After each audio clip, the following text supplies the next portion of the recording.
एक सवाल, सिर्फ एक सवाल जो शायद आज तक किसी ने पूरी तरह नहीं सोचा। क्यों लाखों लोग हर साल अपना घर, अपना आराम, अपना सुकून छोड़कर इन बेरहम पहाड़ों की ओर चले आते हैं? न एसी है यहाँ, न आसान रास्ते, मौसम पल में बदल जाता है और फिर भी लोग आते हैं, बार बार आते हैं, क्योंकि उत्तराखंड सिर्फ एक जगह नहीं है, यह एक एहसास है, एक आस्था है और सबसे बढ़कर यह देवभूमि है।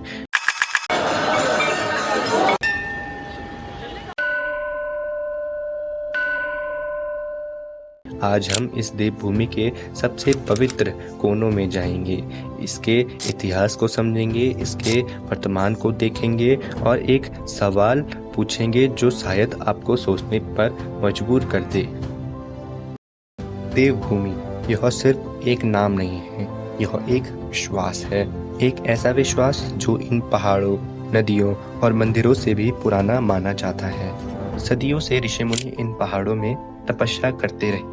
इन चोटियों के नीचे जन्म लेती हैं भारत की सबसे पवित्र नदियां गंगा, यमुना, अलकनंदा और मंदाकिनी। और शायद इसीलिए उत्तराखंड को सिर्फ देखा नहीं जाता, उसे महसूस किया जाता है। यहाँ का हर मोड़, हर घाटी, हर मंदिर एक कहानी सुनाता है और इन कहानियों ने ही इस धरती को देवभूमि बनाया। अगर देवभूमि को समझना है तो उसके सबसे पवित्र रास्तों को समझना होगा। चार धाम एक ऐसी यात्रा जो सिर्फ मंदिरों तक नहीं बल्कि आस्था के सदियों पुराने दिल तक ले जाती है। यमुनोत्री, जहाँ से माँ यमुना की कहानी शुरू होती है, 3293 मीटर की ऊंचाई पर, जहाँ सिर्फ आस्था ही आपको ले जा सकती है। गंगोत्री, जहाँ हिमालय की गोद से निकलकर गंगा करोड़ों लोगों के जीवन का हिस्सा बन जाती है। बद्रीनाथ और फिर केदारनाथ, 3593 मीटर की ऊंचाई पर स्थित, समुद्र तल से 3,500 फीट ऊपर। ये मंदिर सिर्फ पत्थरों से बनी एक इमारत नहीं, यह आस्था, दरिया और समय का प्रतीक है। 2013 में आई विनाशकारी आपदा ने पूरी केदार घाटी को हिला कर रख दिया।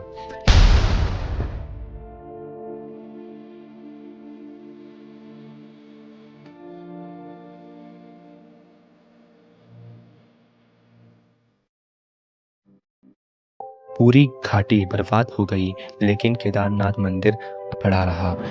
कहीं लोगों के लिए यह सिर्फ एक इमारत नहीं थी जो बची, ये उनकी आस्था थी जो बची।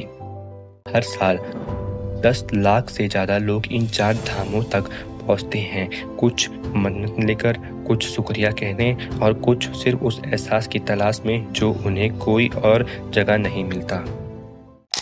लेकिन देवभूमि की कहानी चार धाम पर खत्म नहीं होती। उत्तराखंड के पहाड़ों में आज भी छुपी है कई ऐसे स्थल जो सदियों से आस्था का केंद्र बने हुए हैं, लेकिन जिनके बारे में हम बहुत कम लोग जानते हैं। पंचकेदार, तुंगनाथ, रुद्रनाथ, मद्महेश्वर, कल्पेश्वर और केदारनाथ, ये पंच मंदिर महाभारत के पांडवों की कहानी से जुड़े हुए हैं। कहा जाता है कि पांडवों ने यहाँ अपनी मुक्ति पाने की राह ढूंढी थी। आज भी इन राहों को पैदल ही नापा जाता है। हरिद्वार, जहाँ हर शाम गंगा आरती होती है, वो मंजर सिर्फ आंखों से नहीं रूह से महसूस होता है। हजारों दियों की रोशनी, घंटियों की गूंज, गंगा की लहर, हर की पौड़ी खड़े किन होकर आदमी अपनी छोटी चिंताएं भूल जाता है।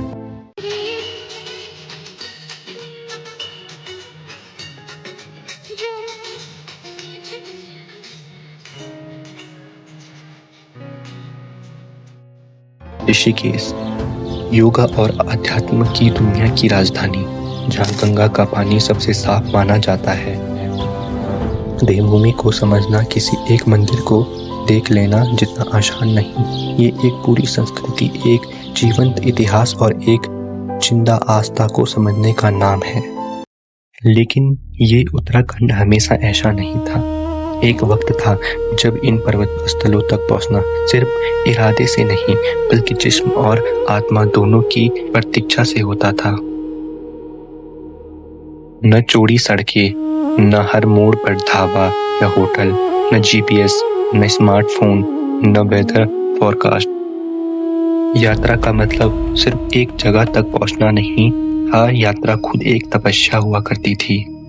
कहीं लोग हफ्तों पैदल चलते थे, घने जंगल में राह ढूंढते हुए, कभी चढ़ाइयों पर सांस रोकते हुए और कभी ऐसे मौसम के बीच जो पल भर में बदल जाता था। लेकिन शायद इसी कहानी में छुपा था उस यात्रा का असली आनंद। मंदिर से पहले लोग प्रकृति से मिलते थे, मंजिल तक पहुंचने से पहले सफर उन्हें कुछ सिखा कर जाता था।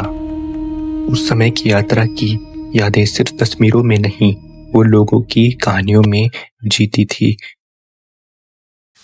फिर समय बदला, सड़कें बनी, सुरंगें बनी, हेलीकॉप्टर सर्विस शुरू हुई, मोबाइल नेटवर्क पहाड़ों तक पहुंचे, सोशल मीडिया ने उत्तराखंड को दुनिया के सामने ला खड़ा किया। जो जगहें कभी कुछ हजार लोगों तक सीमित थी, वो आज हजारों नहीं बल्कि लाखों लोगों की बुक लिस्ट बनी है। और इस बदलाव ने उत्तराखंड को बहुत कुछ दिया भी है।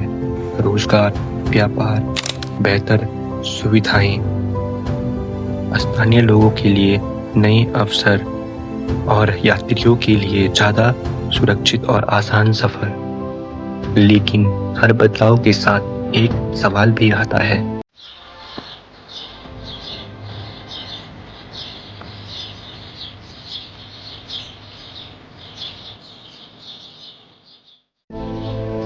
देवभूमि का भविष्य। उत्तराखंड के सामने आज वही सवाल खड़ा है। आने वाले सालों में यह राज्य और ज़्यादा टूरिज्म देखेगा, नए रास्ते बनेंगे, नए होटल्स खुलेंगे और ज़्यादा लोग देवभूमि की तरफ खींचे चले आएंगे। लेकिन क्या उत्तराखंड इन सब चीज़ों के बीच अपनी असली पहचान बचाए रख पाएगा? क्योंकि देवभूमि की सबसे बड़ी ताकत उसके मंदिर नहीं, उसकी ताकत उसके प्रकृति है, उसके नदियाँ हैं, उसके जंगल हैं, उसके पहाड़ हैं, उसकी खुशबू है। अगर विकास और संरक्षण के बीच संतुलन बना रहा तो उत्तराखंड आने वाली पीढ़ियों के लिए भी वही देवभूमि बना रहेगा। लेकिन अगर ये संतुलन बिगड़ गया तो सबसे बड़ा नुकसान किसी इमारत का नहीं होगा, सबसे बड़ा नुकसान उस एहसास का होगा जो उत्तराखंड को उत्तराखंड बनाता है। इसलिए देवभूमि का भविष्य सिर्फ सरकार के हाथ में नहीं है, वो हर उस व्यक्ति के हाथ में है जो यहाँ एक यात्री बनकर आता है। सवाल यह नहीं है कि उत्तराखंड बदलेगा या नहीं, सवाल यह है कि हम उसे किस दिशा में बदलते हुए देखना चाहते हैं। शायद देवभूमि की असली पहचान उसके मंदिरों में नहीं बल्कि उस एहसास में छुपी है जो यह देवभूमि हर यात्री को लेकर जाती है। एक ऐसा एहसास जो गंगा के किनारे मिलता है, एक ऐसा एहसास जो हिमालय की चोटी को देखकर मिलता है, एक ऐसा एहसास जो सब कुछ रूह से होता है। और शायद इसीलिए उत्तराखंड सिर्फ एक टूरिस्ट डेस्टिनेशन नहीं है, एक अनुभव है, एक आस्था है और सबसे बढ़कर वह देवभूमि है। अगर आपको भी इस देवभूमि की यह कहानी पसंद आई तो इस वीडियो को लाइक करें और उन्हें शेयर करें जो कभी उत्तराखंड जाना चाहते हैं या जो जा चुके हैं। कमेंट्स में बताइए आपका फेवरेट पार्ट ऑफ उत्तराखंड कौन सा है।